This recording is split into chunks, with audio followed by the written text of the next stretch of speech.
Program reformasi birokrasi terdiri dari 8 area perubahan, yaitu 1. Manajemen perubahan, 2. Deregulasi kebijakan, 3. Penataan dan penguatan organisasi, 4. Penataan tata laksana, 5. Penataan sistem manajemen sumber daya manusia aparatur, 6.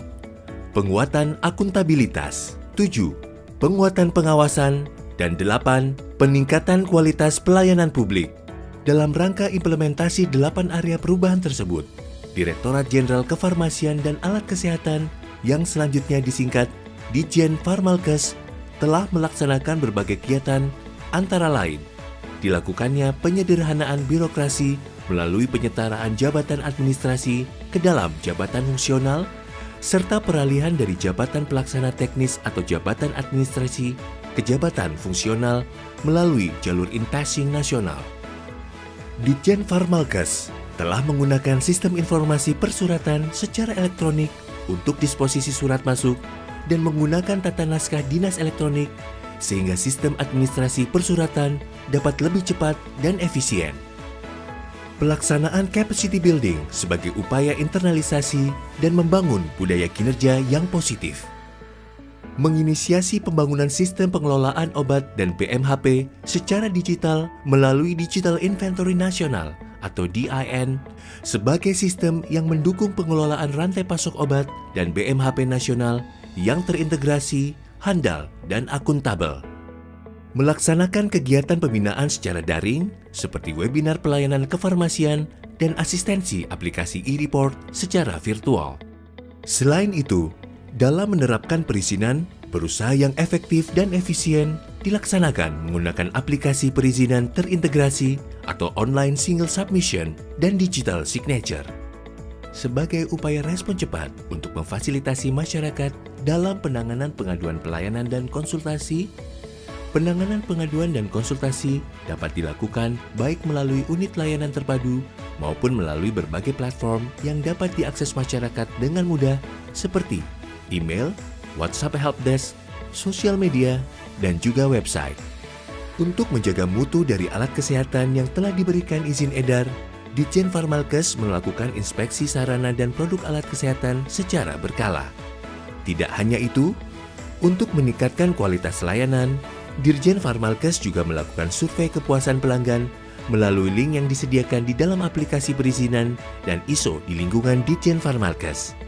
Selain itu, Ditjen Farmalkes juga melakukan pengukuran dan penilaian kinerja pegawai Ditjen Farmalkes dengan melalui penilaian Key Performance Indicator pegawai dengan ambang batas toleransi kinerja 10% dari tugas tiap bulannya. Untuk mendukung pengelolaan data kefarmasian dan alat kesehatan, Ditjen Farmalkes telah menerapkan transformasi digital melalui berbagai aplikasi di bidang kefarmasian dan alat kesehatan. Seluruh aplikasi ini, terutama di masa pandemi, dapat dengan mudah diakses oleh masyarakat. Aplikasi Mobile Alkes, misalnya, merupakan sebuah layanan dengan platform digital yang dapat diunduh melalui Play Store untuk memberikan kemudahan informasi sekaligus menjadi portal pengaduan masyarakat terkait produk alat kesehatan atau perbekalan kesehatan rumah tangga, tayangan iklan alat kesehatan, atau perbekalan kesehatan rumah tangga yang beredar di pasaran. Sipus IRTP hadir sebagai aplikasi berbasis web yang mengintegrasikan materi penyuluhan keamanan pangan mulai dari pemerintah pusat, provinsi, kabupaten atau kota, hingga pelaku usaha secara online dan real-time, dan juga dilengkapi tools monitoring usaha pangan industri rumah tangga. Di samping itu, Ditjen Farmalkes telah melaksanakan perizinan tanda daftar penyelenggara Sistem Elektronik Farmasi atau PSEF, Sistem Informasi Monitoring dan Pembinaan Fasilitas Pelayanan Kefarmasian atau SIMONA, dan Sistem Gema Cermat atau SIGECE. Sebagai upaya untuk menciptakan efektivitas dan efisiensi dalam perencanaan anggaran, dikembangkanlah IDEX DAK Subbidang Pelayanan Kefarmasian yang dimanfaatkan oleh Dinkes Provinsi dan Dinkes Kabupaten atau Kota untuk memfasilitasi diskusi pengajuan Rencana Kerja Anggaran atau RKA DAK Subbidang Pelayanan Kefarmasian. Saat ini, IDEX juga telah menerapkan tanda tangan digital.